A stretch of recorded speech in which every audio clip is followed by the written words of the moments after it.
Ever since we saw Blackbeard's overpowered fruit and found out about the existence of awakening devil fruits, everyone is waiting to see what Blackbeard's awakening would be. The range of possibilities is also endless because we have Luffy who got the ability to literally twist reality itself into rubber, and in the other corner we have that giraffe from Cypher Pole who literally got a longer neck. Blackbeard's devil fruit itself is a rarity amongst Logia types as he still takes on damage, and to make matters worse, the damage is even amplified. However, with the ability to neutralize devil fruit powers with just a touch does place this fruit in a league of its own. But what if Blackbeard's devil fruit was awakened from the start? One of the awakened abilities can be to absorb other devil fruits completely, and this could explain why he was able to steal Whitebeard's fruit. In addition to this, there are other factors that also make sense. In Impel Down itself, we are told that most of the time when awakenings happen, the will of the fruit can take over the soul and they literally become mindless zombies. This was for the common zone type devil fruits, and it's quite reasonable to assume that for a high class Logia type that its will has a mind of its own and took control of Blackbeard's body. This is further shown by the fact that Blackbeard's sail has 3 skulls on it, and this could be an indicator of there being multiple souls present inside Blackbeard. This would be insane foreshadowing by Oda and honestly something that is not uncommon for him, so I honestly wouldn't be surprised. It's just hard to believe that someone who has traveled for more than a decade in Whitebeard's crew could bear so much hatred in his heart to the point where he killed his captain and literally had a whole other war just so he could finish off the remnants of Whitebeard's pirate. Even Ace, who literally hated Whitebeard at first and tried to kill him for weeks, ended up devoting his life to him.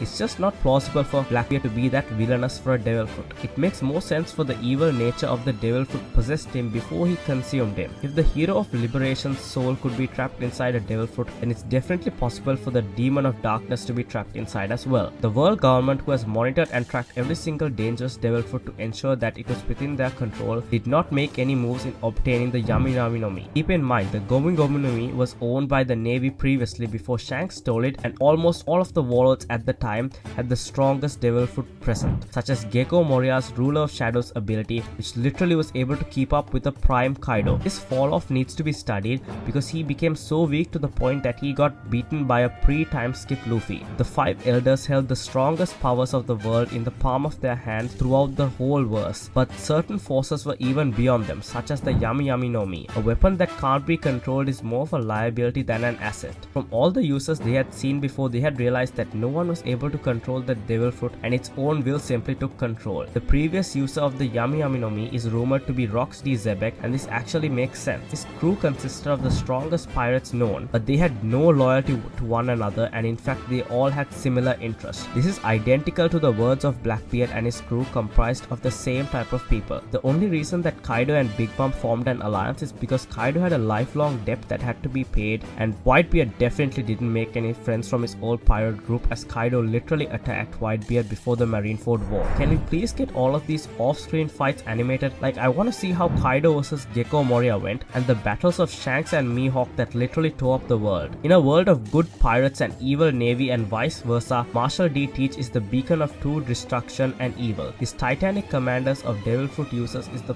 perfect Shanks and his crew of non-devil fruit users. In some twisted cycle of fate, it seems that despite a whole different generation, it's just a repeat of Roger vs Whitebeard, in which their prodigies take to the stage to finally finish what their captain started and what will be the longest standing rivalry in One Piece.